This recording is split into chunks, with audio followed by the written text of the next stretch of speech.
इसकी बड़ा बेदर्दी है, रात दिन सताए हाय। ये इसकी बड़ा बेदर्दी है, रात दिन सताए हाय। धड़कन का राग है, इश्क इश्क पानी में आग है। इश्क इश्क आँखों की प्यास है, इश्क इश्क लब की तलाश है। इश्क इश्क सबसों की तान है, इश्क इश्क ने जिसमें जान है। इश्क इश्क इश्क बड़ा बेदर्दी है, रात दिन सताए आए, रात दिन सताए आए। दर्द दिल भी बढ़ाए, मर भी न पाए। कस्मों की डोर है, इश्क इस रस्मों की डोर है। इश्क इश्क। जय हिंद दोस्तों। हेलो फ्रेंड्स, आप सब कैसे हैं? आज के इस सेशन में हम देखते हैं एनसीएफ 2005। इस पॉइंट में हम इस वीडियो में एनसीएफ 2005 के जितने भी मोस्ट इम्पॉर्टेंट पॉइंट, इससे बाहर तो मैं कह सकता हूँ सीटेट में इससे बाहर पॉइंट आपको देखने को मिलेगा नहीं। तो इस वीडियो को अंत तक जरूर देखना, और इसमें हम कुछ प्रीवियस ईयर क्वेश्चन को भी देखेंगे, किस प्रकार से प्रश्न पूछे जाते हैं। पहला पॉइंट यहाँ उठता है एनसीएफ 2005। इसका फुल फॉर्म क्या होता है? तो नेशनल क्यूरिकुलम फ्रेमवर्क 2005। हिंदी में कहते हैं राष्ट्रीय पाठ्यचर्या की रूपरेखा 2005। आगे बढ़ते हैं। एनसीएफ 2005 पहली बात उठती ये है क्या, ये बताओ। तो यह एक ऐसा दस्तावेज है जिसमें ऐसे विषय पर चर्चा की गई है कि बालकों को क्या और कैसे पढ़ाया जाए।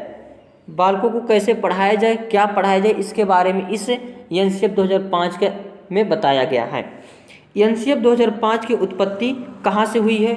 हालांकि ये क्वेश्चन तो यूपी टेट का है, तो सीटेट में वैसे पूछा नहीं जाता, लेकिन देख लेते हैं। अपने तरफ से हम किसी भी पॉइंट को छोड़ेंगे नहीं जहाँ से हमको जो है पॉसिबिलिटी बनती है। इसकी उत्पत्ति कहाँ से हुई? तो रविन्द्रनाथ टैगोर की सभ्यता और प्रगति नामक निबंध से हुई है। ये भी इम्पॉर्टेंट पॉइंट है। और इसका कभी कोई पूछा जाता है कि इसका अनुवाद या यह किस में दी गई है एनसीएफ 2005। तो अगर अनुवाद की बात करोगे तो सभी जितनी संविधान की भाषा है सभी भाषाओं में किया गया है, और इसका अनुवाद जो है हिंदी भाषा के 8वें अनुसूची में दी गई सभी भाषाओं में किया गया है। एनसीएफ 2005 प्रोफेसर यशपाल की अध्यक्षता में तैयार किया गया था, और इसको पूरा किसने किया था? तो एनसीईआरटी द्वारा इसको पूरा किया गया था। और इसके अध्यक्ष कौन थे? तो प्रोफेसर यशपाल जी। एनसीएफ की रूपरेखा कैसी है? रूपरेखा देखते हैं। ज्ञान को स्कूल के बाहरी जीवन से जोड़ा जाए। ऐसा नहीं हो कि हर चीज़ जो भी हो भैया ज्ञान ज्ञान कहते कहते बच्चों को इतना ज्ञान ला दो समझ ही नहीं पाए कि अब क्या किया जाए। तो ऐसा ज्ञान होना चाहिए जो बाहरी जीवन से संबंधित हो।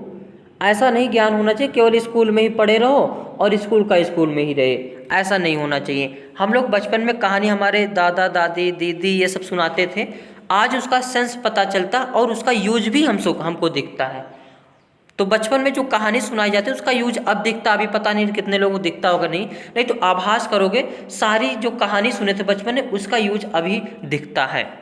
तो इसी प्रकार कहा गया कि ज्ञान के जो स्कूल के बाहर शिक्षा है, ज्ञान उसको स्कूल के बाहरी जीवन से जोड़ा जाए। जैसे बच्चा अगर मार्केट जाए तो उसमें गणित का यूज कर ले, ऐसा पढ़ाया जाना चाहिए। पढ़ाई रटन प्रणाली से मुक्त किया जाए। हालांकि पॉजिटिव नेगेटिव टैगवर्ड भी हमने बताया है। तो रटन प्रणाली अगर कहीं पे मिल जाए, कहीं दिख जाए, उसको देखते ही आंसर गलत काटना। और क्योंकि इसका यह जो एक निगेटिव होता है, एनसीएफ कहता है कि बच्चों को जो रटन प्रणाली पर नहीं रखना चाहिए, यानी पढ़ाई को रटन प्रणाली से मुक्त किया जाए। हालांकि छोटे क्लासों में 1-2 क्लास में तो होता है कि बच्चों को रटाया जाता है, 1 2 3 मतलब 100 तक गिनती, छोटा बड़ा पहाड़ा, ये तो किया जाता है, इसमें कोई दिक्कत नहीं है। पाठ्यचर्या पाठ्य पुस्तक केंद्रित ना हो, यानी पाठ्यचर्या कैसी हो? पाठ्य पुस्तक केंद्रित ना हो, तब कैसी हो? बाल केंद्रित हो, यानी बालक के क्षमता के अनुसार ही पाठ्य पुस्तक होनी चाहिए। ऐसा नहीं कि कोई बच्चा छोटा सा है उसको बड़ी क्लास का बुक पढ़ाने लगो, वो बेचारा वैसे ही पागल हो जाएगा। हर व्यक्ति के सोचने की क्षमता अलग अलग होती है। तो बाल यानी बालक के लिए है तो बाल केंद्रित शिक्षा होना चाहिए, ना कि पाठ्य पुस्तक केंद्रित शिक्षा। विद्यालय में दी जाने वाली शिक्षा विभिन्न प्रकार की गतिविधियों से जोड़ा जाए। जो भी शिक्षा दी जाए ऐसी हो उसको विभिन्न गतिविधियों से जोड़ के बताया जाए, जोड़ के पढ़ाया जाए। ऐसा नहीं हो कि 2 दूना 4 बस ऐसे रटते जाओ। 3 इडियट मूवी आप सभी लोग देखेंगे, उसमें कहता तो उसमें जो मिस प्रिंटिंग कर देता है और वो पढ़ने वाला बंदा होता है केवल पढ़ता ही रहता है। तो इसमें जो भी पढ़ाया जाए एनसीएफ कहता है विद्यालय में जो भी शिक्षा दी जाए उसके विभिन्न गतिविधियों से जोड़ा जाए और उसको हर प्रकार से जो है बताया जाए बच्चों को। राष्ट्रीय मूल्यों के प्रति आस्थावान विद्यार्थी तैयार किए जाएं। एनसीएफ यह कहता है कि जो बालक हैं कैसे तैयार किए जाएं, तो हमारे परम गुरु जो हैं श्री उनको जितना भी धन्यवाद कहूँ कम है, खान सर, और एक हमारे फेवरेट गुरु हैं जो टीचिंग लाइन के मास्टर हैं श्री सचिन सर, और एक विकास देवी कीर्ति सर हमारे परम पूज्य हैं। इन तीनों सर को मैं बहुत फॉलो करता हूँ और इनकी तरह बनने की मेरी जो है चॉइस है। और मैं अपना टाइटल भी लगाया हूँ विजय सर और ब्रैकेट में यूपी के खान सर। तो खान सर की ही तरह ही हमको भी बनना है। बिहार के खान सर हैं और हमको यूपी के खान सर बनना है। राष्ट्रीय मूल्यों के प्रति आस्थावान विद्यार्थी तैयार किया जाए, यानी ऐसा बालक तैयार किया जाए जो अपने राष्ट्र के हित में हो। ऐसा ना हो कि राष्ट्र के विरोधी हो। अगर परिवार में कोई भी व्यक्ति है, अगर वह अपने परिवार के समक्ष अपने परिवार के मेल जोल में रहेगा तो परिवार अच्छे से चलेगा, और परिवार में वही कोई भड़काऊ मिल जाता है तो ये अलगाव भावना हो जाती है। तो एनसीएफ यही कहता है कि जो बालक पढ़ने जाए उसको राष्ट्र हित से संबंधित जो है आस्थावान विद्यार्थी तैयार किए जाए। ये मोस्ट इम्पॉर्टेंट है। एनसीएफ का प्रमुख सूत्र क्या है, तो बिना भार के अधिगम, यानी और इसको इंग्लिश में कहेंगे लर्निंग विदाउट, यहाँ पे डूइंग नहीं रहेगा, लर्निंग विदाउट डूइंग, ठीक, लर्निंग विदाउट, बिना भार के अधिगम। यहाँ पे लर्निंग विदाउट क्या रहेगा, बर्डन मतलब भार होता है, बिना दबाव के ये होता है, ये गलत लिखा है। तो एनसीएफ का प्रमुख सूत्र क्या है, बिना भार के अधिगम, लर्निंग विदाउट बर्डन। और अगला पॉइंट है एनसीएफ 2005 को वही अभी हमने जो बता दिया, एनसीईआरटी द्वारा इसको पूरा किया गया और उसके अध्यक्ष निर्देशन कौन किए थे, तो प्रोफेसर कृष्ण कुमार के नेतृत्व में हुआ था। एनसीएफ 2005 का लक्ष्य क्या है, तो आत्मज्ञान, यानी आत्मज्ञान को प्राप्त करना एनसीएफ 2005 का लक्ष्य है। एनसीएफ 2005 के प्रमुख सुझाव देखते हैं।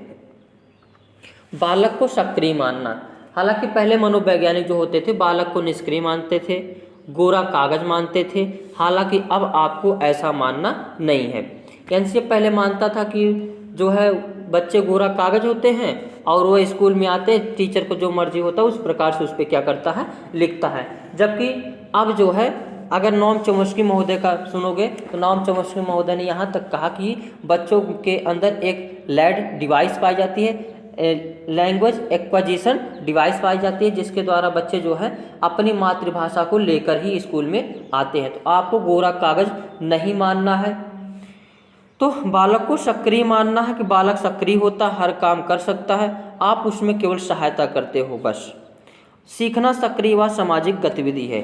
एनसीएफ कहता है सीखना एक प्रकार की सामाजिक व सक्रिय गतिविधि है। आप निष्क्रिय रूप से कोई भी कार्य कोई भी काम सीख नहीं सकते हो। अगर ये आप वीडियो पढ़ रहे हो तो इसमें सक्रिय हो गए, इस पॉइंट को नोट कर रहे होगे या फिर इसको घूम के टहल के पढ़ रहे होगे तो आपके समझ में आएगा। आप कहोगे रजाई में अंदर होके हम इसको पढ़ें तो आप देखना उतना आपको समझ में नहीं आएगा, केवल 1-2% आएगा।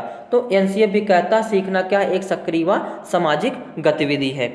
सीखने में यांत्रिकता यानी बार बार नहीं होना चाहिए। एनसीएफ 2005 कहता है किसी भी व्यक्ति को या किसी भी बच्चे को या किसी भी बालक को यांत्रिकता कोई भी बार बार चीज़ नहीं पढ़ाई जानी चाहिए। जैसे हम ही आपको जो है बार बार यही चीज़ें बताते रहें तो आप भी बोर हो जाओगे और समझ नहीं पाओगे ये क्या मतलब चूतियापंथी है, ये टीचर गड़बड़ है, इस टीचर को बदलते हैं। जबकि एनसीएफ क्या कहता है कि सीखने में यांत्रिकता बार बार नहीं होनी चाहिए, मतलब कोई भी सब्जेक्ट एक ही बार पढ़ाओ, बार बार उसको नहीं पढ़ाना चाहिए। अगला पॉइंट देखते हैं, सीखने के यहाँ पे रहेगा, सीखने के डर को अनुशासन की जगह आनंद एवं संतोष से जोड़ा जाए, क्योंकि वही बच्चा सीख सकता है जो आनंद और संतोष से होता है। यानी आनंद और संतुष्ट बालक है तो वह अच्छी तरह से सीखता है। डर से आप किसी को भी जो है दबाव में काम करा सकते हो, लेकिन वो कभी सीख नहीं सकता है। एनसीएफ यही कहता है कि डर और अनुशासन की जगह आप आनंद एवं संतोष से जोड़िए। आप हमारे एक दिन क्लास में बैठेंगे ना, इतना एंजॉय से पढ़ाते हैं कि आप क्या ही बताएं। अब उसको हम यूट्यूब पे नहीं कर सकते, नहीं तो करते तो अच्छा रहता। ठीक है, बाकी कोई नहीं। अगला पॉइंट है, बालक को स्कूल, घर, समुदाय आदि सब जगह महत्वपूर्ण माना जाए एवं उसकी भाषा संस्कृति को सम्मान दिया जाए।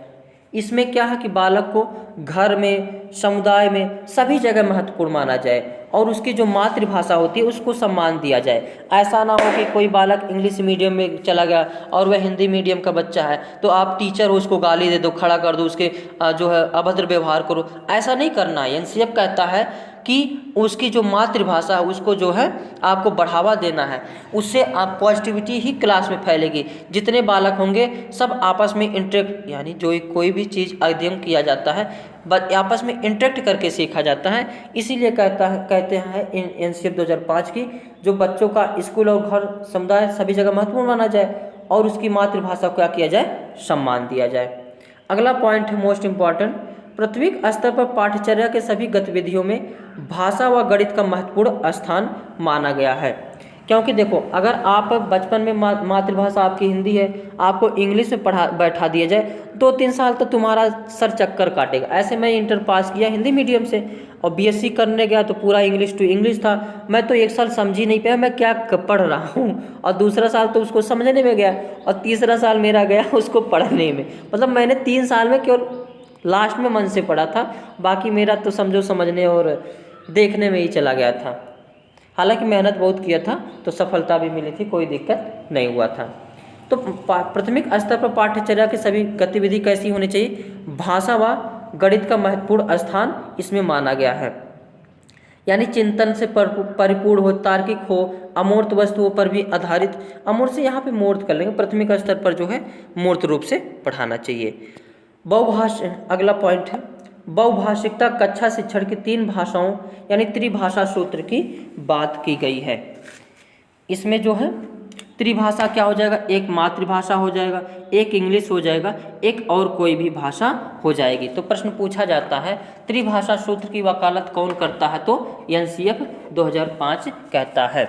और जो है 1 से 5 तक तो जरूर अवश्य उसकी शिक्षा जो उसकी मातृभाषा में ही देनी चाहिए। और इसको गांधी जी भी कहते हैं कि जो है बच्चों को मातृभाषा में शिक्षा देना चाहिए। एनसीएफ रचना आकलन और मूल्यांकन के बारे में क्या कहता है, तो कहते हैं कि सतत व व्यापक मूल्यांकन होना चाहिए। आकलन 2 प्रकार के होता है, एक रचनात्मक आकलन, एक होता है निदानात्मक आकलन। जो रचनात्मक आकलन होता है और रचनात्मक आकलन क्या होता है, यानी रचनात्मकता से संबंधित आकलन किया जाता है, वह रचनात्मक आकलन होता है। इसमें जो है बच्चों को रचना, जैसे कोई भी चीज़ बना रहा हूँ, बच्चा जिसमें भी इंटरेस्ट कर रहा है उस टाइप से उसका जो है आकलन किया जाना चाहिए। और निदानात्मक आकलन क्या है, जहाँ पे जो है निदानात्मक के रूप में उसका आकलन करना चाहिए। यहाँ पे यानी जहाँ पे बच्चे की गड़बड़ी हो रही है उसका निदान करिए, ना ही उसको ऐसे छोड़ दीजिए, ऐसा नहीं होना चाहिए। जैसे आकलन करते रहे आप, और जहाँ देखो गड़बड़ी बच्चे में पाई जा रही है उसको निदान के रूप में आप आकलन करना चाहिए। क्लास 10th बोर्ड की परीक्षा ऐच्छिक होनी चाहिए। एनसीएफ 2005 जो है 10th की जो बोर्ड की परीक्षा होती थी उसको ऐच्छिक माना है। किसी भी प्रकार की सूचना को ज्ञान मानने से बचा जाए, यानी बच्चों को हर सब चीज़ जो है ज्ञान के रूप में नहीं देना है, ये पढ़ लो ये तुम्हारे ज्ञान के लिए है। सब चीज़ उसको एंजॉय से पढ़ाना है। अब तो फैशन चल गया, गाना गा के पढ़ाओ, नाच के पढ़ाओ ये सब फैशन चल गया, क्या करें। यानी ठीक भी है, कोई दिक्कत नहीं है, उसको पॉजिटिव वे में लो तो सही है, और पॉजिटिव वे में ही लेकर पढ़ो तो अच्छी है। तो किसी प्रकार की सूचना को ज्ञान मानने से बचा जाए, ये कौन कहता है, एनसीएफ 2005 कहता है। आगे है, सभी विद्यार्थियों समावेशी वातावरण तैयार करना। समावेशी वातावरण क्या होता है, तो वह वातावरण जिसमें विकलांग बालक, श्रेष्ठ बालक और कमजोर बालक, प्रतिभाशाली बालक, सामान्य बालक ये सारे बालक जिसमें एक साथ पढ़ते हों उसको हम समावेशी वातावरण कहते हैं। तो इसमें किसी भी बालक को अगर कोई विकलांग या अपंगता या कोई मूक बधिर ऐसा बालक आता है उसको उसके प्रति भी आपको समान व्यवहार करना है, उसके प्रति भेदभाव आपको नहीं करना, ये एनसीएफ बताता है, कहता है। और बालकों के चौमुखी विकास पर आधारित पाठ्यचर्या हो। पाठ्यचर्या कैसी होनी चाहिए? चौमुखी विकास पर आधारित होना चाहिए। ऐसी पाठ्यचर्या नहीं होनी चाहिए केवल ज्ञान को पढ़ाया जाए या फिर केवल फिजिकल रूप से जो उसको बढ़ाया जाए।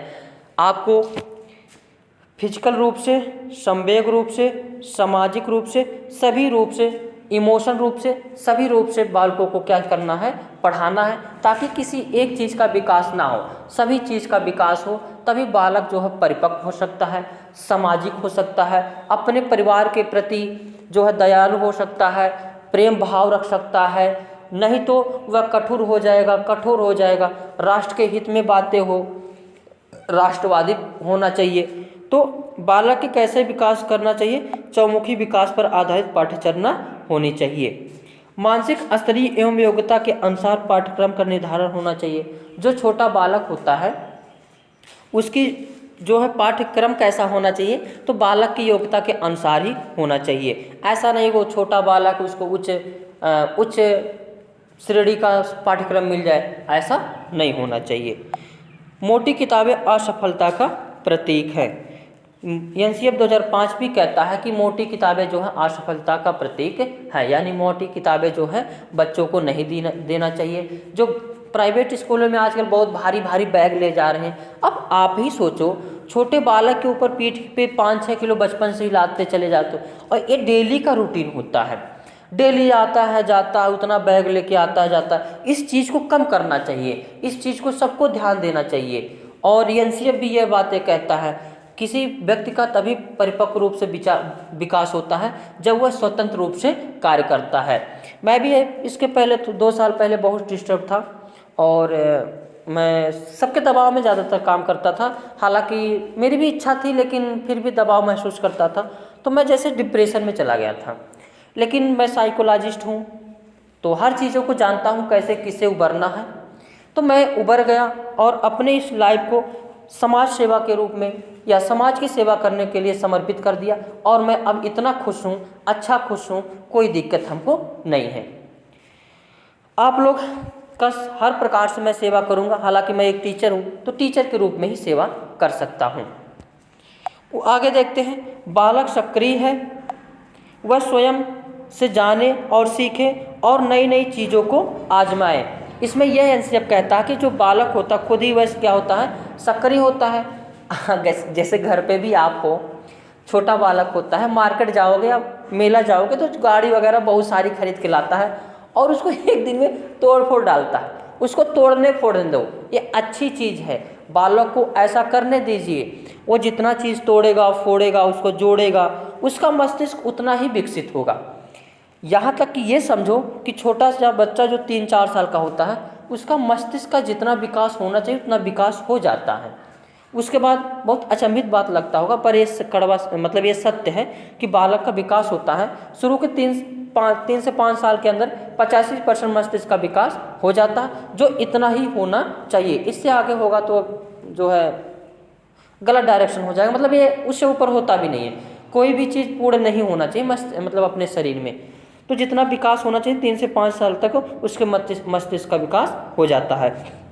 वही एनसीएफ कहता है कि बालक को जो चीज़ तोड़े फोड़े उसको जोड़ने तोड़ने दो, और गलतियां करे उसकी गलतियों को आपको पॉजिटिव रूप में लेना है। जैसे वह गलतियां कोई भी करता है तो उससे पता चलता है कि हाँ यह बच्चा जो गलती कहाँ करता है, हम उसको किस प्रकार से सुधारे। यहीं पे क्या होता है? निदानात्मक आकलन होता है। आगे देखते हैं। 2005 में शिक्षक के प्रति दृष्टिकोण शिक्षक का ज्ञान का स्रोत नहीं अपितु एक ऐसा मतलब सुगमकर्ता के रूप में होना चाहिए। एनसीएफ 2005 कहता है कि जो शिक्षक होता है वह कैसा होना चाहिए? सुगमकर्ता के रूप में होना चाहिए, ना ही ज्ञान के स्रोत के रूप में होना चाहिए। शिक्षक को ऐसा पढ़ाना चाहिए, ऐसा करना चाहिए कि बालक पढ़े खुश हो जाए और मतलब ज़बरदस्ती ज्ञान ना ठेले। शिक्षक को बताया गया है कि शिक्षक एक सुगमकर्ता के रूप में होना चाहिए। जहाँ पे बच्चा दिक्कत हो रही है, फंस रहा है, वहाँ पे शिक्षक उसको क्या करे, हेल्प करे। जो सूचना को अर्थबोध में बदलने की प्रक्रिया में विविध उपाय द्वारा बच्चों में सहायक हो। बच्चा अगर सफलता पाता है, सफल होता है, तो ये बच्चे की मतलब क्वालिटी है, और बच्चा अगर सफल नहीं होता है तो टीचर की गड़बड़ी है, ऐसा एनसीएफ भी कहता है। एनसीएफ यहाँ पे रहेगा, एनसीएफ 2005 5 विधियों पर जोर देता है। कितने विधियों पर? 5 विधियों पर जोर देता है, ये भी मोस्ट इम्पॉर्टेंट है। करके सीखना यानी लर्निंग बाय डूइंग। हाँ, ये कहता है कि बालक जो करके सीखे, तोड़फोड़ करें, बदमाशी करे, गलती करे, उससे जो बालक कुछ ना कुछ सीखता है, और उसी सिखाने, गलती के रूप में ही सिखाएं टीचर, इसी को ऐसा करना चाहिए। निरीक्षण विधि, बच्चा जो है स्वयं से निरीक्षण करके यानी इंस्पेक्शन मेथड द्वारा सीखता है। परीक्षण विधि, परीक्षण करके सीखे। सामूहिक विधि यानी समूह में बच्चे जो है आपस में सीखे, समूह में यानी कोलाबोरेशन करके सीखते हैं। बच्चे जो साथ में आप ही लोग रहते हो, ग्रुप में रहते हो, गांव समाज में रहते हो, तो अच्छी प्रकार से बहुत सारी चीज़ें अपने आप सीख जाते हो, पता भी नहीं चलता है। इसीलिए एनसीएफ भी कहता है सामूहिक विधि से सीखने के लिए जो कलेक्टिव लॉ का प्रयोग करना चाहिए। मिश्रित विधि यानी सभी मिश्रितियों, किसी एक व्याख्यान विधि या शिक्षक केंद्रित या बाल केंद्रित शिक्षक, ऐसे मतलब एक विधि पर जोर नहीं देना है, सभी को मिक्स करके बच्चों को पढ़ाना है। आगे देखते हैं, विद्यार्थियों को दी जाने वाली शिक्षा में शिक्षण सूत्र, ये मोस्ट इम्पॉर्टेंट है। ज्ञात से अज्ञात की ओर, यानी बच्चों को पढ़ाओ तो पहले ज्ञात चीज़ बताओ। जैसे आम लेके आओ, आम का सीजन हो, और आम के बारे में पहले बढ़िया से दिखाओ उसको, बढ़िया से कहेगा हाँ आम मीठे होते हैं, लाल होते हैं, पीले होते हैं, बड़े होते हैं, लंबे होते हैं, रसीले होते हैं, तो उसके बारे में फिर पढ़ाना स्टार्ट करो। यानी पहले ज्ञात वस्तुओं को दिखाओ, फिर उसके बाद अज्ञात को दिखाओ। मूर्त से अमूर्त की ओर, पहले मूर्त वस्तुओं को दिखाओ, उसके बाद उसके बारे में चर्चा करो। आगमन विधि, आगमन विधि में क्या है, तो पहले जो है एग्जाम्पल दिया जाता है, उसके बाद रूल दिया जाता है। पहले बच्चों को मूर्त रूप दिखाया जाता है, यही बात है जो ऊपर वाली है।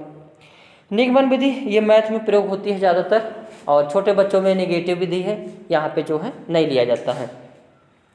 आदि शिक्षण सूत्रों का अधिक से अधिक प्रयोग किए जाए। पुरस्कार की भावना को सीमित किया जाए। स्किनर महोदय भी बताए हैं कि पुरस्कार को जो है पुरस्कार दिया जाए, लेकिन पुरस्कार को बराबर हमेशा ना दिया जाए, सीमित किया जाए। कभी मतलब कुछ कुछ दिन पे दिया जाए। अब किसी को बार बार बोलोगे ठीक बेटा बहुत अच्छा करते, तो वो कहेगा तो बार बार कर रहे, कोई दिक्कत है नहीं है। किसी से एक बार मिलो, कई दिन के बाद देखो, उसका मतलब कुछ और ही प्रभाव पड़ता है। तो एनसीएफ यही कहता है कि जो पुरस्कार की भावना है इसको सीमित किया जाए, यानी कभी कभी दिया जाए। शैक्षिक गतिविधियों में बच्चों के अभिभावकों को जोड़ा जाए। जो शैक्षिक गतिविधि है उसमें अभिभावक को जोड़ोगे तो अभिभावक भी जानेगा हाँ मेरा बच्चा कैसे है, क्या कर रहा है, क्या करना चाहिए। इसलिए एनसीएफ भी कहता है कि गतिविधि में बच्चे के अभिभावक को भी जोड़ा जाए। सजा व पुरस्कार की भावना को सीमित किया जाए। वही सजा व पुरस्कार की भावना को सीमित किया जाए, वही बातें हैं। पाठ्यक्रम मोटी किताबों की शिक्षा प्रणाली की असफलता का प्रतीक है, ऊपर देख लिया। मूल्य को उपदेश देकर नहीं, वातावरण देकर स्थापित किया जाए, ये मोस्ट इम्पॉर्टेंट पॉइंट है। देखो, जो बच्चा होता है वह हर चीज़ अपने टीचर को ही मानता है, उसके मम्मी पापा ये कुछ नहीं होते हैं इस बारे में। अगर वह पढ़ाई करा तो सारा कुछ टीचर मानेगा। अगर टीचर बता दिया 3 त्रिक का 10 होता तो 3 त्रिक का 10 ही रटेगा। आप कितना भी कुछ करते रहो वो मानेगा ही नहीं। तो यही कहा गया कि मतलब जो बच्चा होता है टीचर का ही सारा चीज़ एक्सेप्ट करता है। अब तुम पान खा के आओ, बच्चों उड़ो खड़ो और पढ़ लो, तो इसका कोई ऐसे करोगे, इसका प्रभाव बच्चों पर पूरा बुरा पड़ेगा। क्योंकि जो बच्चा होता है वो टीचर का सारे गुण को एक्सेप्ट करता है, चाहे अच्छा हो चाहे बुरा हो। और बुरा जो गुण होता है 85% अपनी तरफ खींचता है, केवल 15% जो है अच्छी मतलब अच्छाई अपनी ओर ले जाती है। तो जैसा यही बातें कहता है कि जो वातावरण हो ऐसा बनाओ कि वातावरण अच्छा रहेगा तो बच्चा भी अच्छी तरह सीखेगा, अच्छे नैतिकता बनेगा, अच्छा विकास होगा उसका। और टीचर कैसा होना चाहिए, नैतिकवादी होना चाहिए। गुटखा पान शराब नहीं पीना खाना चाहिए, ये सारा चीज़ है। अब वातावरण क्या होता है, वही चारों तरफ जो फैला होता है, यानी बच्चे के चारों तरफ जो भी चीज़ है वो सारे वातावरण के अंतर्गत आते हैं। आगे है, पुस्तकालय में बच्चों को स्वयं पुस्तक चुनने का अवसर दें। ऐसा ना हो कि ज़बरदस्ती पढ़वाओ, तुम यही पुस्तक पढ़ोगे बाकी नहीं पढ़ना, नहीं, बच्चा अपने हिसाब से पुस्तक को पढ़े। मेरे को कोई पूछता तुम्हें किस में इंटरेस्ट है, तो मैं बता ही नहीं पाता। मेरे से चाहे जितना आप जिस भी सब्जेक्ट में पढ़ाना चाहो पढ़ा देंगे, कोई दिक्कत नहीं है। एनी सब्जेक्ट, टीचिंग लाइन हो या एसएससी लाइन हो, रेलवे लाइन हो, कोई भी हो, किसी पे भी आपको वीडियो चाहिए कमेंट बॉक्स में लिख देना, उसका अच्छी प्रकार से वीडियो आपको मिल जाएगा इसी यूट्यूब चैनल पर। शिक्षकों को अकादमिक संसाधन व नवाचार आदि समय पर पहुंचाया जाए। देखो आजकल टेक्नोलॉजी का ज़माना है, ऐसा अब इस समय कंप्यूटर का उपयोग हो रहा है, तो ये सारी चीज़ जो नवाचार है, तकनीक है, ये समय पर पहुंचाया जाए, तो उससे जो है टीचर उसको पढ़ाने में मदद होगी। आजकल ये कंप्यूटर से हर सारी चीज़ें आसानी से दिखाई जा रही है, आसानी से समझ में आ रही है, तो यही कहा गया कि जो संसाधन और नवाचार है समय पर पहुंचाया जाए। अब देखते हैं क्वेश्चन, सारे पॉइंट को हमने देख लिया। ये थोड़ा सा बड़ा क्वेश्चन है, हाँ दिख तो जा रहा, ठीक है, पहले इसको हम पढ़ते हैं। पाठ्यचर्या ऐसी हो जो पाठ्य पुस्तक के ज्ञान को पुनः प्रस्तुत करने के स्थान पर बच्चों को अपनी आवाज़, अपने कार्य करने के लिए अपनी जिज्ञासा का पोषण करने, प्रश्न पूछने, जांच पड़ताल करने तथा अपने अनुभव को बांटने तथा विद्यालय की ज्ञान के साथ जोड़ने में सक्षम बनाए। राष्ट्रीय पाठ्यचर्या की रूपरेखा 2005 के अनुसार एक शिक्षक की प्राथमिक भूमिका क्या होनी चाहिए? ऐसा प्रश्न ये प्रीवियस ईयर सीटेट का क्वेश्चन है, पूछा गया क्वेश्चन है। तो इसका ऑप्शन देखते हैं, बच्चों को उनके समझ और अपने ज्ञान को साझा करने की पर्याप्त, यहाँ पे पर्याप्त रहेगा, अवसर देना। तो यहाँ पे देखो अवसर शब्द अगर कहीं दिख जाए तो देखते ही आंसर सही मारना है। हालांकि ये दिख गया हम इसको मार सकते हैं, लेकिन और भी ऑप्शन को देखते हैं, क्या और भी पॉसिबिलिटी मिलती है। हालांकि अवसर शब्द दिख गया तो देखने की कोई आवश्यकता नहीं, लेकिन फिर भी हम इसको देखते। बी ऑप्शन है, बच्चों के अनुभव को निरस्त वाली बत्ती, ये तो खत्म करो। जब अनुभव को निरस्त कर दोगे तो बातें खत्म, इसमें पढ़ना ही नहीं है और कुछ। पाठ्य पुस्तक के अध्यायों को क्रमवार, देखो आपको एग्जाम के लिए तो बच्चों को पढ़ाना ही नहीं है, ग्रेड के लिए पढ़ाना ही नहीं है, क्रमवार पढ़ाना ही नहीं है, तो ये देखते ही क्या करो, कट मारो। अगला डी ऑप्शन है, यह सुनिश्चित करना कि शिक्षिका अच्छे प्रश्न पूछे शिक्षार्थी, ये अच्छे प्रश्न की बातें ही नहीं करता है, तो इसमें अवसर यही देखते ही आंसर तो सही मार सकते हो। तो इस क्वेश्चन का ऑप्शन कौन सा सही है? ए ऑप्शन सही है। आगे क्वेश्चन देखते हैं, ये भी प्रश्न पूछा गया है प्रीवियस ईयर में। राष्ट्रीय पाठ्यचर्या की रूपरेखा 2005 के अनुसार गणित शिक्षण का मुख्य उद्देश्य है। अब गणित शिक्षण का मुख्य उद्देश्य बताना, हालांकि गणित का है तो गणित का जब मैं पैडागॉजी, हाँ इस पर पढ़ा, इस एक वीडियो पढ़ा है, वहाँ आप देख सकते हो, तो इसका ज़्यादातर पॉइंट हम उसमें देखेंगे गणित पैडागॉजी के अंतर्गत। बच्चों को अंकगणित का ज्ञान देना, अभी इसमें लिखा था कि ज्ञान मानना ही नहीं है, ज्ञान देना ही नहीं है, तो ये तो देखते ही गलत मारो। बच्चों में गणित के प्रति रुचि पैदा करना, रुचि तो थोड़ा ठीक लगता है, अभी रुके रहो। बच्चों में तार्किक, आप देखो ये तार्किक अगर दिख जाए और समस्या समाधान, दो पॉजिटिव टैग वर्ड, तो इसको देखो पहले, ये सही होगा 100% श्योर, इसको गलत मारो। बच्चों को संवेगात्मक, संवेग से कोई मतलब नहीं है, तो इसमें क्या है, C option is the correct answer. बच्चों में तार्किक चिंतन तथा समस्या समाधान योग्यता का विकास करना, तो इसका सी ऑप्शन सही है। आगे चलते हैं, अगला क्वेश्चन देखते हैं।